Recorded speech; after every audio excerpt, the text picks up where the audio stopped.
Hello there. Today we're going to have a coffee on Lamb's Conduit Street, and we'll have a little sketch while we're there. The street itself is semi-pedestrianised with shops and cafes. It's a leafy street, an attractive street in the area.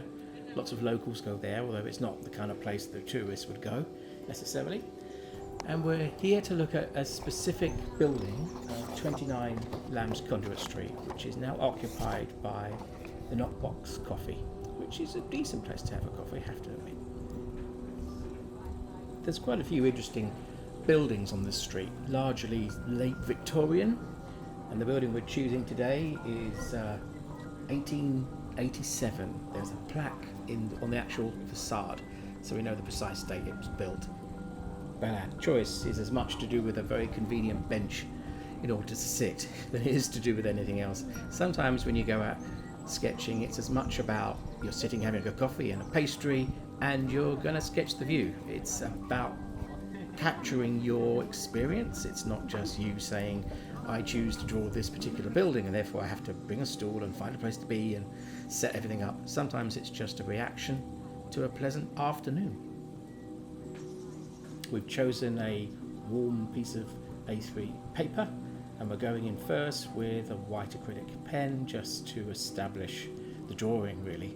And again, this is part of the philosophy of trying to not be too predictable in the way one starts. It helps you to think freshly.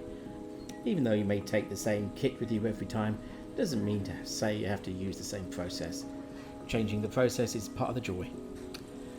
Now we're going into the windows here, making sure that the drama of the white is really emphasized. That was something I found very interesting about the building. It's the white timberwork against the slightly mottled brick. So we wanted to focus on that first, hence prioritizing all the whites on the page first. The building facade is interesting in that it has a number of windows that have been closed. They look as if they're solid, they have no glass in them at all. And in fact, the majority of the facade is solid like that, with only two remaining as windows that allow light in. Now, I don't know the real reason for this. This may be a modern adjustment to the facade for some reason. But visitors to the UK will find many buildings have what look like closed up windows. And this is historical. This is from hundreds of years ago. It's about the window tax, which sounds like a boring thing to talk about, but trust me, it's really interesting. It starts all the way back in the 1690s, I seem to remember, and it was a tax on the wealthy. The government at the time wanted to generate tax revenue from wealthy people, and those people really complained about it because it was considered to be impertinent for the government to know how much you earned, how much you were worth, how much money you had. So the government found a clever way around this of saying, don't worry, you can keep your bank balance quiet, as it were. You don't have to tell us how much you have, but you have to pay us a certain amount of money for every window that you have in your home. On the basis that the wealthier people had the biggest homes with the most windows. It's quite a clever little twist.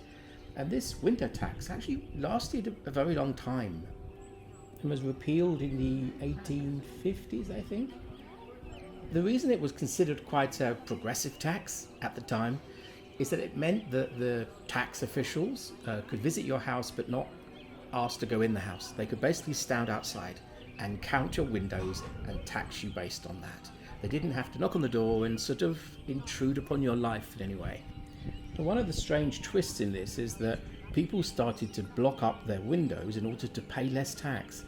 And in fact, architects started to design housing and homes that had pre-blocked up windows just to create a sort of harmony within the facade. So if you walk around London, for example, you'll find lots of older buildings from the early Victorian period and earlier, which have solid looking windows filled with bricks. This was a reaction to this idea of taxing light inside your home, taxing a view out, taxing windows. Now, by this stage of the drawing, you'll be able to see I've made an interesting decision, and I've taken it knowingly, in that I've raised my eye line. Now, I may need to explain that. when I'm sitting with my head about 1.3 meters above the ground, so 4 foot above the ground, because I'm sitting on a bench. For example, when I'm looking at this view, I'm looking at the underneath of the canopy that comes out. The canopy is above me, therefore I'm looking at the underneath of it. But I've actively chosen to take a higher viewpoint. If you look at the drawing here, it looks as if I'm standing above the canopy looking down on it. Now this is a knowing decision that when you're experienced with perspective, you've done some urban sketching before, if you understand what the building is and what its details are, you can choose to reinterpret where you're viewing it from. So I'm choosing to view it from a higher position. So it's not as if I'm looking at the view and sort of just directly drawing it like a life drawing would be when you're drawing a human figure and you're trying to look at the negative space and you're looking at what lines up with what. I'm not doing any of that. I'm understanding the building and I'm drawing it in a way that pleases me, in the way that I want to. Comedy moment. If you forget your clips, your paper goes flying down the street. And I'd like to say I've learnt my lesson. You'd be surprised how many times I end up chasing my drawing across a street.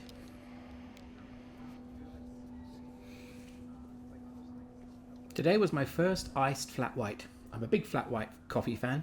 I've never had an iced one. I'm not really an iced coffee person. But it was a hot enough day and I'd never seen it on a menu before. An iced flat white, it was okay. Also okay was the pastel de nata, otherwise known as a Portuguese custard tart. One of my favourites, made even more famous now by Emma Stone in that film, Poor Things. Talking of Poor Things, I encourage you to read the book. Alistair Gray, back in the 90s. Similar to the film, of course, but it has a completely different ending in the sense that it explains what's happened in a completely different way. Really worth it. Enjoy the book. Coming to the end of the drawing now, and I've left the bit I was most worried about until the end. I'm not particularly good at trees or vegetation in general. I'm not confident in simplifying their form. What I try for, and I don't know why I try for it because it never really works, is to create something which is visually very complex and layered. So I'll often go through a process of multiple marks all on top of each other in order to give that visual sense of complexity. The leaves, the branches, the twigs. And it's never something I'm satisfied with, and I can't break out of it for some reason. I actively need to just sit down for half a day and draw nothing but trees until I work out how I feel comfortable doing so. In fact, I have to bring this tree back to the studio because it's just very unsatisfying in the form it's in until the very end. Going back to the subject of when you're sketching, you sketch what you want to sketch, not what necessarily is there. Lamb's Conduit Street has a lot of cobbles in it, a lot of complex paving, but the direct area outside this cafe, this coffee shop, isn't. It's a very simple paving, and I chose to ignore that. I chose to draw what I wanted to draw, which is the paving I'd seen elsewhere on the same street. So all the complexity you're seeing directly outside the shop, that isn't really there. Also, outside the shop, there are tables and chairs, people having coffees. I chose to not draw that as well. I chose to draw the A-frame board that sort of advertises the shop on the street as you walk down it, because I thought it was a nice way to lead the eye into the doorway. But again, I could have easily chosen to not draw that as well. I pick and choose. I've also drawn a shadow of the tree on the facade. Sun wasn't shining in that direction. I made that shadow up because it helped me to position the tree in front of the facade, so there's a sense of perceived distance. I think when most people look at the drawing, they don't really register the shadow, but it's a sort of subconscious sense of depth. Coming to the end of the drawing now, looking back, thinking whether there's anything I've forgotten, and there's other things I have to do that day, so I can't hang around forever. Back in the studio, and the first thing to do is let's deal with that tree. So the tree was missing green, so I've gone in here with some Derwent Inktense, and I'm just literally dabbing it in place because I want it to be uneven. I don't want it to have a sense of brushstrokes.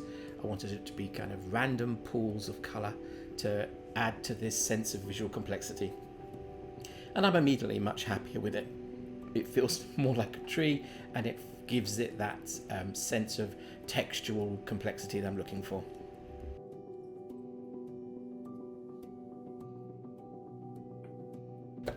And there was a lot more variation in the brick colour than I'd actually recognised within the view, so I just felt as if it was important to put a glaze of Derwent Intense over the top of that lower part of the brickwork, just to sort of warm it, darken it, and again to harmonise it.